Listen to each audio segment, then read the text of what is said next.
je me sens profondément redevable vis-à-vis des decks. D'abord parce que, pas tout à fait chronologiquement, mais la première chose que je retiens, c'est que quand j'ai défini ce concept d'identité sonore, j'avais 19 ans, quand je le ressors à la fin de l'EDEC, entre nous soit dit, j'étais pas sûr que ce soit sérieux. C'était inventer un métier qui était une sorte d'hybridation entre l'artistique et le business, parler de stratégie de marque quand on a 23 ans et qu'on en a en réalité, allez, une idée très vague, pour le moins. Non, ce n'était pas sérieux d'une certaine façon pour moi. Et ceux qui m'ont fait comprendre que je tenais quelque chose qui non seulement pouvait être sérieux, mais prometteur, ce sont les gens de l'EDEC à qui je me confronte à ce moment clé de ma vie, qui est « je suis diplômé, mais je n'ai pas de boulot ». Et cette confrontation, elle m'a renvoyé un message essentiel qui est « on ne peut pas le faire à ta place ». C'est à toi d'avoir du courage, c'est à toi d'avoir de l'exigence, mais si tu cherches quelqu'un à qui te confronter, on sera là pour t'aider. Et par exemple, sans l'EDEC, mon étude de marché ou la confrontation entre la réalité et mon concept aurait été beaucoup moins enrichissante.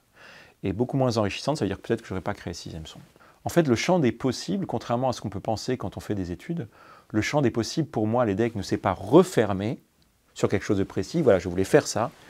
Il s'est élargi et j'y ai gagné à la fois, je crois, pas simplement des compétences, mais une confiance et une capacité à aller dans des domaines dans lesquels je ne m'imaginais pas. Pour moi, c'est un des apports importants de l'EDEC.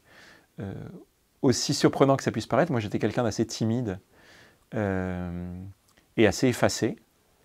Et l'EDEC m'a aidé dans beaucoup de domaines, à la fois professionnels et personnels, à trouver à la fois de la confiance et du courage. La création d'entreprise, le fait d'être chef d'entreprise, c'est un métier formidable, mais c'est un métier qui isole. Il y a des décisions qu'on peut prendre que soit face à soi-même. Et les conseilleurs n'étant pas les payeurs, parfois, on rechigne à y voir des conseilleurs parce qu'ils ne sont pas à votre place. J'ai toujours trouvé dans la communauté EDEC, auprès de l'EDEC, auprès des dirigeants de l'EDEC, auprès de mes pairs de promotion ou auprès d'autres EDEC qui étaient, que je n'ai jamais connus dans le cadre de ma scolarité, une capacité à me challenger avec bienveillance, mais et donc à me confronter à moi-même de façon plus poussée.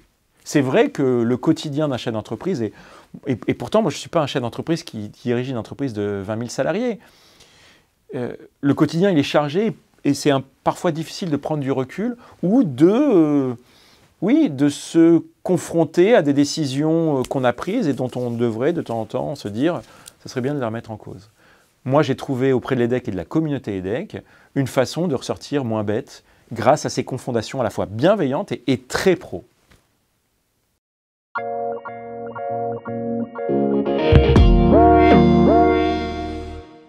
Pourquoi une identité sonore, c'est vecteur de sens? Parce que déjà, le choix, c'est vecteur de sens. La façon dont on choisit ses habits, on ne se fait pas la même opinion de quelqu'un qui arrive en costume cravate, de quelqu'un qui arrive en torse nu avec un short de bain. Ça ne porte pas la même histoire et finalement, ça ne dit pas la même chose des uns et des autres. D'un point de vue musical, c'est la même chose. Les mélodies, les parties pris harmoniques, le choix de l'instrumentation et le choix des rythmes racontent des choses sur la marque. On le vit au quotidien quand on écoute les musiques qu'on choisit sur son application de streaming, une musique dynamique, une musique lente, une musique orchestrale, une musique rock, une musique électro, ça ne raconte pas la même histoire et ça ne fait pas partager la même émotion. Alors à partir du moment où on sait que la musique c'est un langage, c'est-à-dire qu'au-delà de l'émotion, ça raconte une histoire, il faut que les marques sachent se raconter. Le vrai problème, c'est quand on se trompe d'histoire. Et donc, en quoi l'enjeu d'une identité sonore, c'est d'être juste? Eh bien, c'est que si vous êtes juste, vous êtes clair, on peut vous aimer pour ce que vous êtes. Si vous racontez quelque chose qui n'est pas vous, on risque de vous aimer ou pas, mais pour quelque chose que vous n'êtes pas.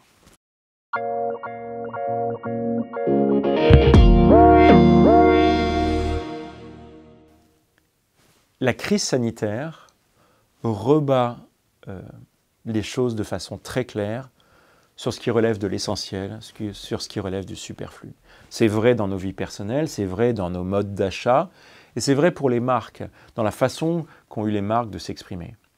Le besoin n'est pas l'envie. Et la frontière qui pendant longtemps a été floue, et beaucoup de marques ont joué sur ce flou-là, aujourd'hui devient encore plus claire. Qu'est-ce que ça veut dire? Ça veut dire que pour qu'une marque elle soit audible, il faut qu'elle nous dise ce qui est vrai pour elle et ce qui est vrai pour le reste de la société. On ne peut pas me faire croire qu'en me vendant un pot de confiture, ma vie va être transformée et que le plaisir que je vais en tirer va éclairer mon existence ou la société.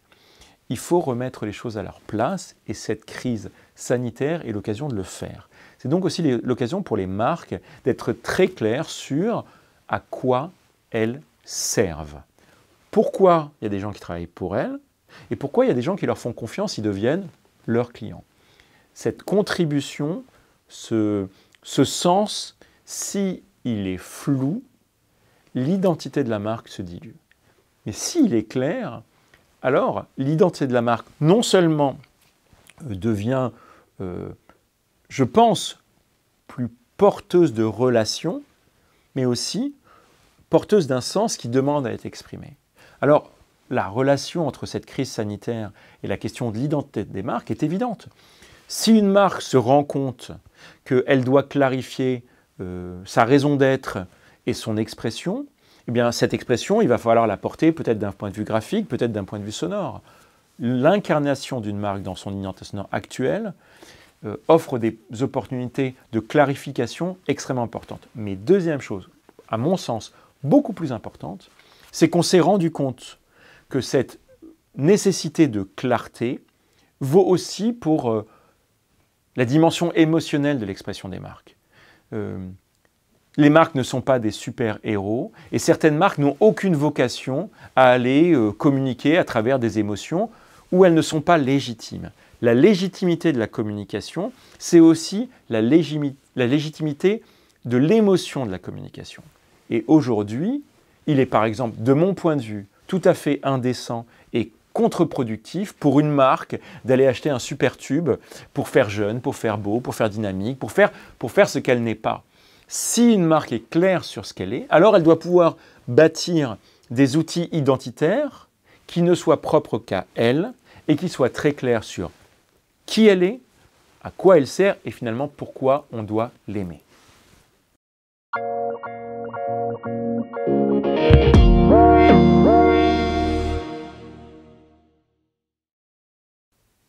Pour moi, le nouveau plan stratégique de l'EDEC offre à la marque une capacité de franchir une marche supplémentaire dans l'affirmation de son ambition, dans la formulation des moyens, de la vision. Et de mon point de vue, il y a une vraie pertinence à ce que cette nouvelle identité sonore arrive à ce moment-là. Il y a quelque chose aussi qui me semble essentiel dans l'identité sonore telle qu'on l'a conçue au moment du lancement de ce nouveau plan, c'est que ce n'est pas une identité sonore qui fait la promotion de la marque. On n'est pas là pour pousser, on est là pour partager. On n'est pas là pour dire qu'on est les plus beaux, les plus forts. On est là pour dire en quoi on est différent, en quoi on incarne des valeurs qui ne sont peut-être pas celles des autres. Et de mon point de vue, cette notion d'ambition, d'indépendance, d'agilité, d'innovation, mais regardons le passé de l'école, regardons ses réalisations, regardons là où l'école en est aujourd'hui, cette capacité d'innovation, ce n'est pas un concept, c'est une réalité. Et c'est une réalité que la marque nourrit tous les jours. Mais cette innovation, cette capacité créative, l'EDEC la porte sans donner de leçons à qui que ce soit. Et par exemple, je suis très content qu'on ait fait une identité sonore qui n'est pas, qui décrive pas, c'est pas une identité sonore de la fête, mais il y a une vision positive. C'est pas une identité sonore pompeuse, grandiloquente. C'est pas l'arrogance nos valeurs. On mène à l'EDEC finalement notre barque comme on pense qu'on doit la mener, au service de l'économie, au service des étudiants, au service d'une certaine éthique des affaires. Et je pense que cette détermination, cette agilité, cette capacité d'innovation se retrouve très clairement dans l'identité sonore mais je le répète, sans une emphase déplacée, sans arrogance, et avec cette créativité, peut-être une forme d'impertinence qui va bien à l'EDEC.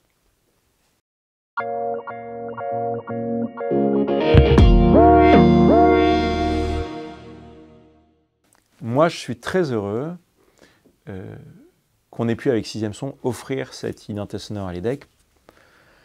Il y a beaucoup de raisons. La première, c'est que, oui, je me sens redevable vis-à-vis de l'EDEC et que la réussite de Sixième Son n'aurait pas été celle qu'elle est si, au début, et pas simplement au début, l'EDEC à la fois ne m'avait pas armé, ne m'avait pas aidé pour bâtir ce projet. La deuxième chose, c'est que moi, je trouve que la capacité qu'on a en tant que chef d'entreprise et la capacité qu'a Sixième Son dans son histoire d'avoir inventé un métier peut peut-être inspirer certains, le plus largement possible, j'espère, à prendre des risques. Le risque que moi j'ai pris, et honnêtement, je me rends compte que le vrai risque aurait été de rien risquer. Je crois vraiment qu'on est dans une époque de telle transformation que le plus grand risque à prendre, c'est de ne pas risquer, c'est de ne pas se lancer. Imaginons l'histoire à l'envers, je monte Sixième Son, ça ne marche pas, au bout de 2 ans, au bout de 3 ans. Mais ces 2-3 ans, moi je me souviens, auraient été tellement formatrices qu'elles m'auraient transformé comme l'EDEC m'a transformé.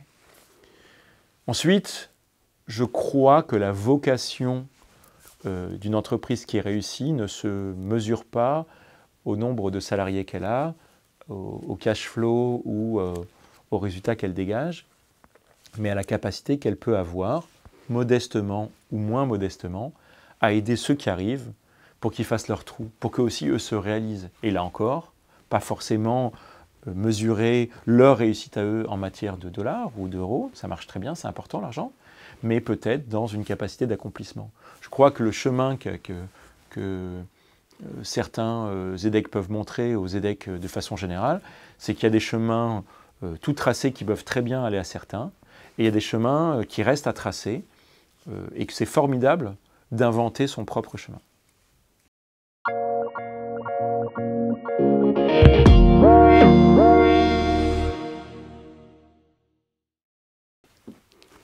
De mon point de vue, il est important, il est essentiel que les alumni soutiennent à la fois les autres alumni et l'EDEC.